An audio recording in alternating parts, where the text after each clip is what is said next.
Hey everyone, how are you going? So, it's been a while.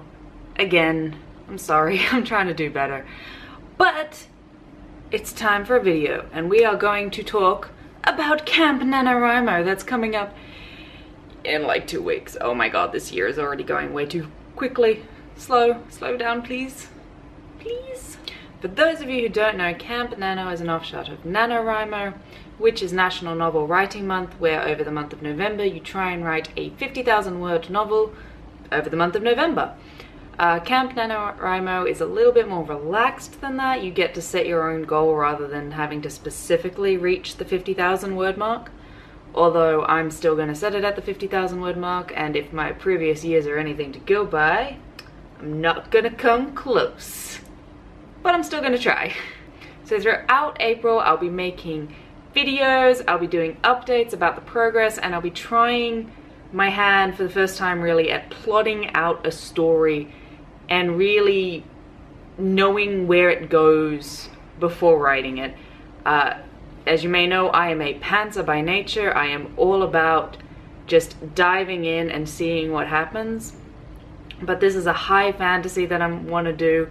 It's got a religious system, it's got different cultures, it's got a whole bunch of characters, and it's also first person present tense, which I have very little experience in. I'm all about the third person past tense, so there's going to be a lot of balls in the air, so I'm going to be trying to plot it out.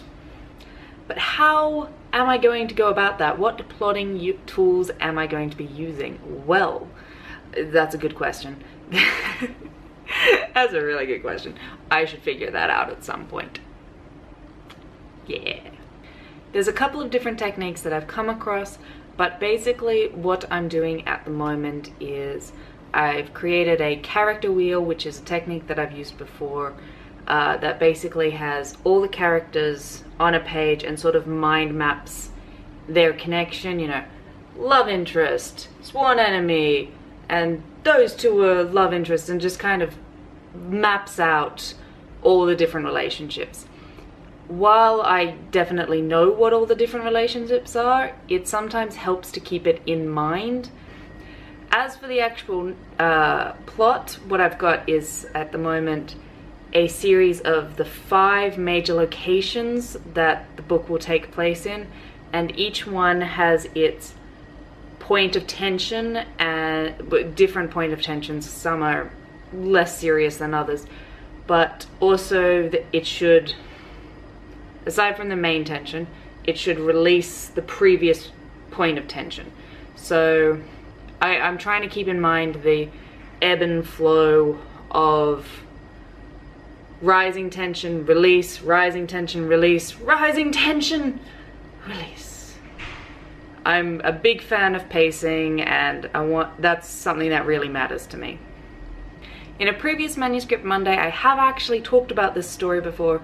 It's not a brand new one that I've come up with from nowhere. It is what I've been calling Manuscript 3, the one with the placeholder names. So I'm still writing about Titania and Aladdin and Circes and Hades, and eventually I will change those names, but for the moment, that's just what they are, and it's fun. It's incredibly silly to write it like that, and I like it. It's fun. I'm all about the silly. So yeah, that's pretty much all I had to say. Join me throughout April for vlogs and updates on processes and motivational talks to keep me motivated, because I'm not good at Nano, but to keep you motivated as well. Like, we'll help each other out, right? Yeah, we will. If you're doing Camp Nano or have any tips for Nano in general, please leave them in the comments. And yes, you should be seeing on this channel more vlogs, more Manuscript Mondays, and more Let's Plays. I hope you guys liked the Resident Evil stuff. I certainly liked playing it. I know there were some tech issues and they're probably too long. Gonna keep working on them. Horizon Zero Dawn. That's the next one to expect. Alright everyone. Mwah. Peace out.